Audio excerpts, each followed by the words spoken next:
It's the Therapeutic Drive-Thru. A 6-year-old runs a marathon, and as a reward to his parents, they are gifted with a visit from Child Protective Services. We're going to change our perspective today.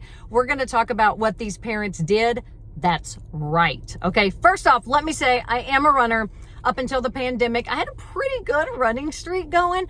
So I ran at least one organized race every month for 103 consecutive months. That's over 8 years of running. So in that time, I've ran 5Ks, I've ran marathons in different states all over. So I do know a little bit about running. So I want to talk about this little kid. He ran the marathon with his family, mom and dad alongside of him the whole entire way. Okay. I believe the little boy is from Kentucky. So they were running this race.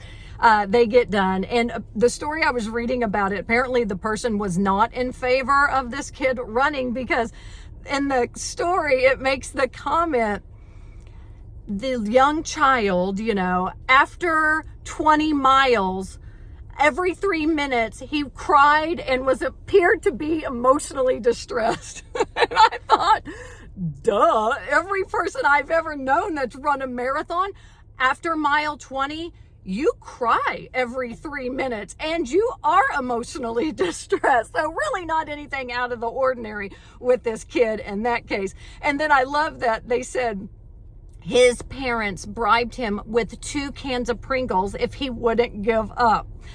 On that note, anyone who's run the Oklahoma City Memorial Marathon knows they bribe you to finish that race with a big, juicy Carl's Jr. cheeseburger. And they so want you to finish that race that you can smell them cooking that burger about 6 miles away. So any runner knows there's something that gets you across the finish line. For this little kid, it was 2 cans of Pringles. Okay, but to change our perspective, I want to break it down to you this way, because I think it's very important that you can see something, okay? But if you change your perspective, it might change your opinion of what you're seeing from the outside. So if you break it down, this kid ran 26.2 miles and he did it in just over 8.5 hours. So if you do the math on that, he's running about a 19-minute mile, which is approximately 3 miles an hour. Take your kid to the park today, walk a mile. You will probably walk a mile in 16 to 17 minutes. So it's not like we're saying that this 6-year-old was keeping an 8-minute mile pace for 26.2 miles. Okay, so it is a very doable pace. And the other thing I want to add, have you ever been to Disney World? Well, they say that the average person walks approximately 9 miles on a 1-day trip to Disney World. And guess what? We do that without any kind of preparation. Okay. We wake up one morning, we're going to Disney, and we start walking, and we're fine with that.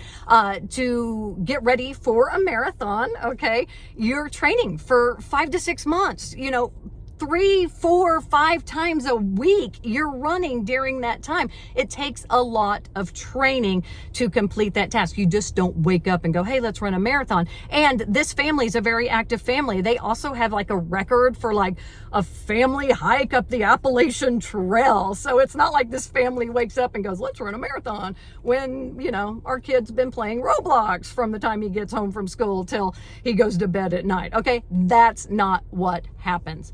Hold on.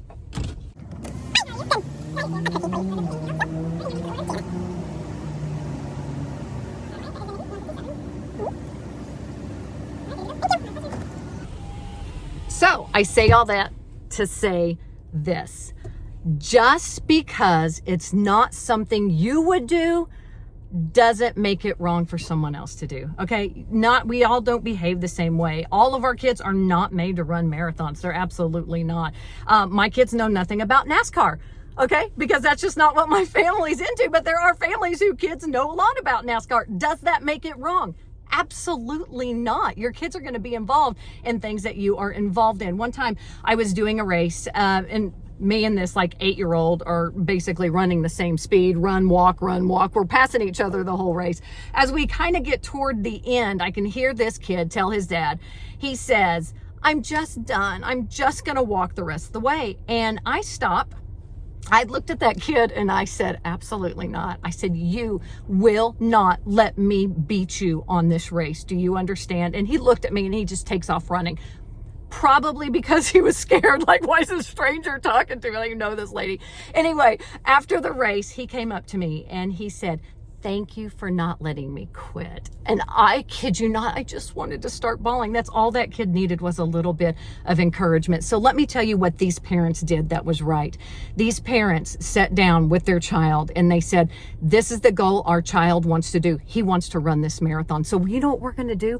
We're going to partner with you. We are going to work with you 3 to 4 times a week for several hours a day. And we're going to do this for 6 months because we believe in you and we believe that you can complete this with our help. We're going to help you achieve any goal.